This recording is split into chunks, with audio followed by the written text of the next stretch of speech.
Hey folks, welcome back to the channel where we dive headfirst into the wild world of history's biggest mix-ups, the kind that make you go, wait, really? That can't be true. Today, we're tackling 8 epic myths that have been fooling us for generations. Picture this. You've got these tales passed down like family heirlooms, all shiny and dramatic, but when you peek under the hood, it's all smoke and mirrors. We're talking lemmings with a death wish, pyramid-building slaves who weren't slaves at all, and even a president accidentally confessing to being a pastry. Buckle up, because by the end of this, you'll be the trivia king or queen at your next dinner party. Let's jump right in, starting with number 8. Number 8, the Great Lemming Suicide Scam. Ah, the lemmings, those fluffy little furballs that look like they stepped out of a Pixar short. Back in the late 50s, Disney decided to crank up the drama for their nature flick, White Wilderness *. They wanted to capture these critters in some heart-pounding action, something to make audiences gasp and grab their popcorn. But here's the kicker. Lemmings in the wild? They're about as adventurous as a couch potato on a Netflix binge. No epic quests, no daring escapades, just munching on tundra greens and calling it a day. So, what did the Disney crew do? They didn't let a little thing like reality rain on their parade. Nope. They scooped up a herd of these rodents from kids selling them like lemonade stands in Manitoba, up in Canada. Then, they rigged up this bizarre spinning platform like a deranged merry-go-round from a carnival nightmare to fake a massive migration. The lemmings, bless their bewildered souls, were just trying to keep their lunch down while the cameras whirred. And for the big climax? They straight up herded the poor things toward a drop-off and gave them a nudge over the edge. Roll tape. It was all scripted, folks. Like a bad reality TV stunt gone wrong. Oh, and plot twist. This wasn't even shot in the icy wilds of the Arctic, where lemmings actually hang out. They filmed it in sunny Alberta, and that ocean plunge, just a lazy river doing its best impression of a watery grave. Yet, the world ate it up hook, line, and sinker. The doc even snagged an Oscar, because nothing says best documentary like faking animal Armageddon.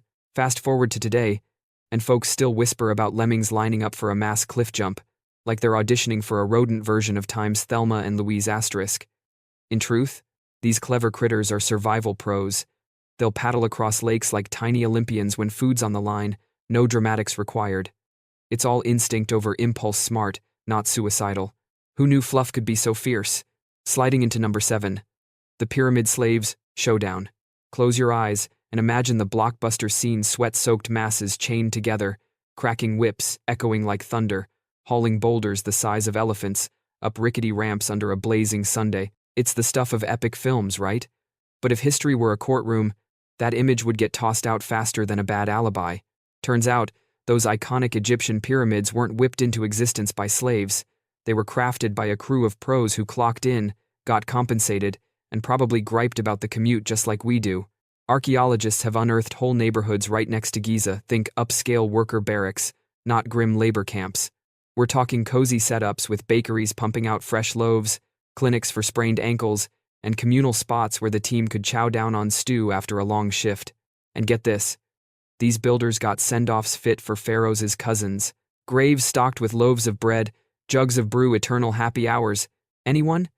You don't waste premium afterlife grub on folks you're exploiting. That's just bad business. These workers, organized like a well-oiled construction firm, divided into squads with swaggering monikers, friends of the pharaoh or drunkards of Menkar, evoking rowdy bar crawls more than chains. Most were everyday farmers sidelined by the Nile's annual flood, turning downtime into a lucrative gig. Payment? Not cold hard cash, but a bounty of barley, brewskis, and cloth currency that bought respect and ribs back then. Papyrus logs detail it all. Shift rotations, ration tallies, even overtime disputes. And the proof of care? Skeletons riddled with mended fractures, like a gladiator's battle scars, showing docs on call stitching up the squad. So, next time the slave narrative pops up, hit 'em with this. Those pyramid pioneers were living larger than your average ancient villager, beer flowing, bones healing, legacy lasting. Myths busted, one ramp at a time.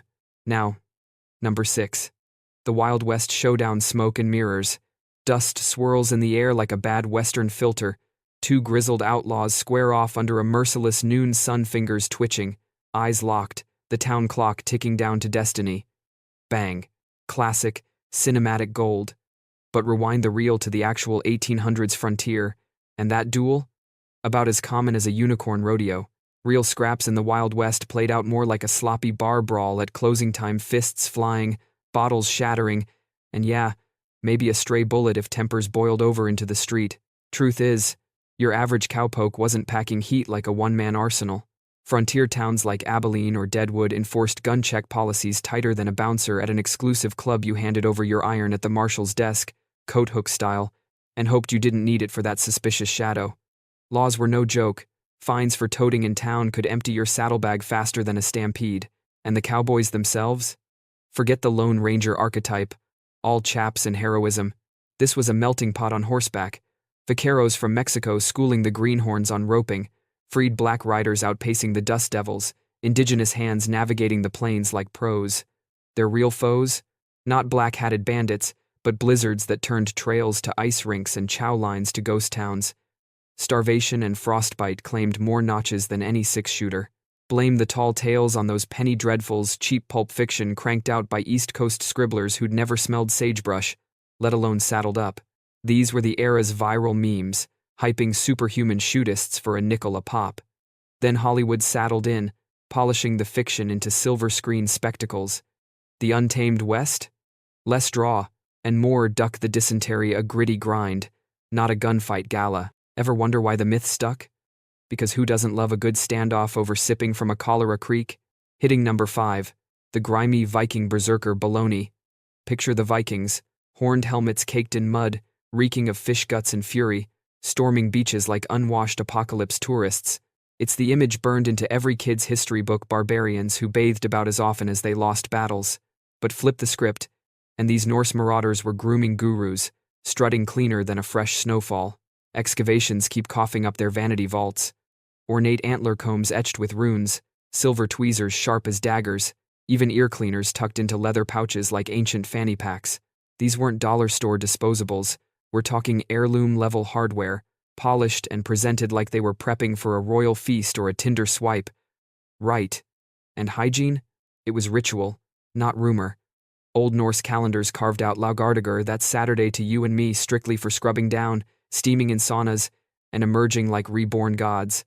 So pristine were they that chronicles from across the pond gush about English lasses ditching hearth and home to chase that Viking vibe. Call it the original bad boy allure, or maybe just superior scalp game making the locals look lackluster. The muckraker rep? Pure propaganda from the pillaged, those salty scribes slinging shade to cope with the plunder. It's like a Yelp rant from a sore loser. 0 stars, too shiny, too savage, and their braids won't quit. In reality, these seafaring stylists likely wafted of lavender meadows and lye soap, out-freshing the folks chronicling their filth. Who says pillaging can't come with a pedicure? Dropping to number 4, the gladiator gore fest fabrication. Blood sprays across the Colosseum sands, thumbs down seals a warrior's doom. Hollywood served us this slaughterhouse spectacle on a platter, every bout a brutal ballet ending in a body count. But gladiators?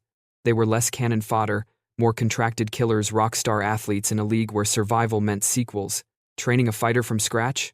Cost a fortune in gladiatorial school tuition, protein-packed rations, and barracks bunk space. Wasting one mid-match was like torching a luxury yacht for fireworks, flashy, but fiscally foolish. Matches had marshals calling the plays, and a down dude could signal uncle with an upraised digit, halting the hack and slash. Stats from the sands? Only about 10% wrapped in a fatality for vets. Rookies faced steeper odds, a 1 in 3 gamble on debut night, like hazing with hyenas. But make it past the bloodbath baptism? Your lifespan spiked, thanks to on-site medics mending gashes and grinding herbs like a Roman ER.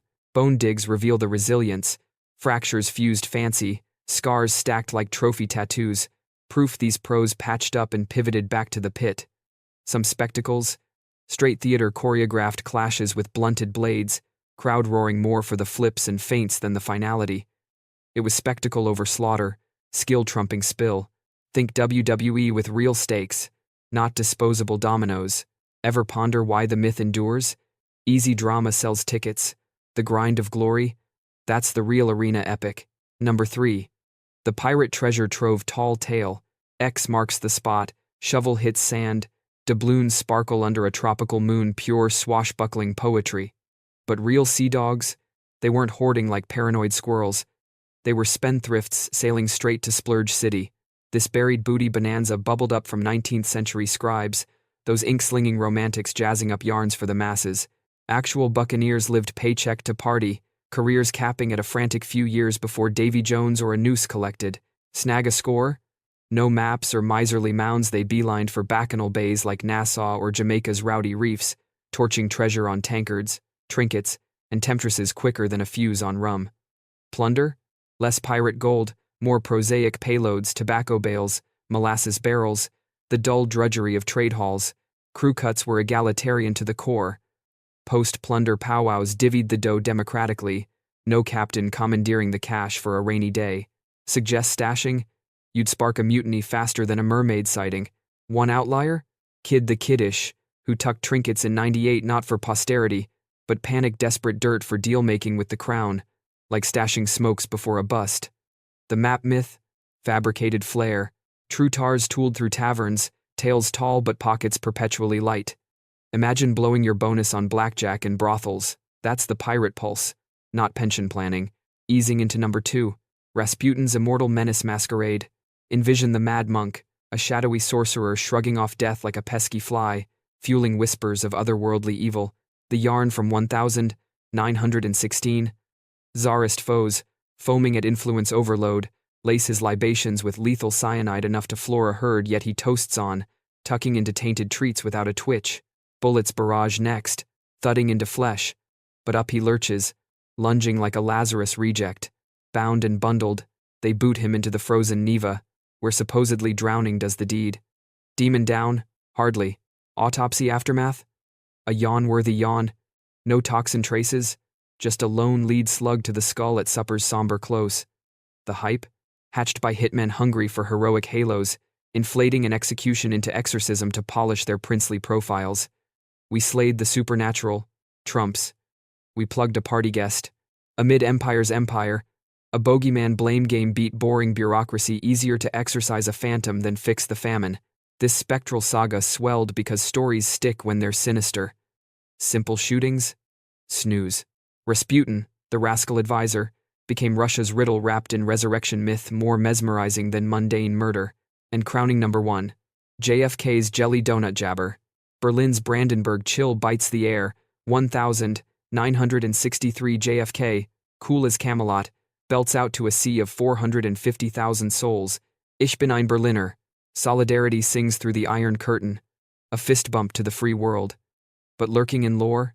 Laughter lines claiming he flubbed it fabulous, dubbing himself a doughy delight, Berliner meaning jelly-filled bun in German. So I am a jelly donut. Instead of I'm with you, Berliners. Nonsense on a Kaiser roll. In that divided burg, those pastries ping as Pfannkuchen, not Berliner regional recipe roulette. The throng? They thundered approval, grasping the gravitas, not giggling at grammar. No one bats an eye if a visitor to Gotham declares I'm a New Yorker. It's allegiance, not periodical pun. This pastry punchline? Penned in the 80 seconds, a mangled mag misread morphing into meme. It mushroomed because bon mots beat boilerplate. Après pas de deux with a pastry? Priceless. Yet his oration? Oratory Olympus, poignant plea piercing the divide. Pity the punch-up pilfers the profundity. More munchies than message in memory's margins. Ever laugh at a leader's lexicon slip? That's the hook that hijacks history. Whew. What a whirlwind through the what-ifs of yesteryear. From faux falling rodents to resilient royals, these fibs remind us, truth's often tamer, but way more fascinating. Which whopper wide-eyed you the most? Spill in the comments, let's unpack more urban legends together. If this myth-mashing hit home, smash that like, ring the bell for the next debunk, and share with a skeptic pal. Until next time, keep questioning the quest's history's hiding hooks everywhere. Catch you soon.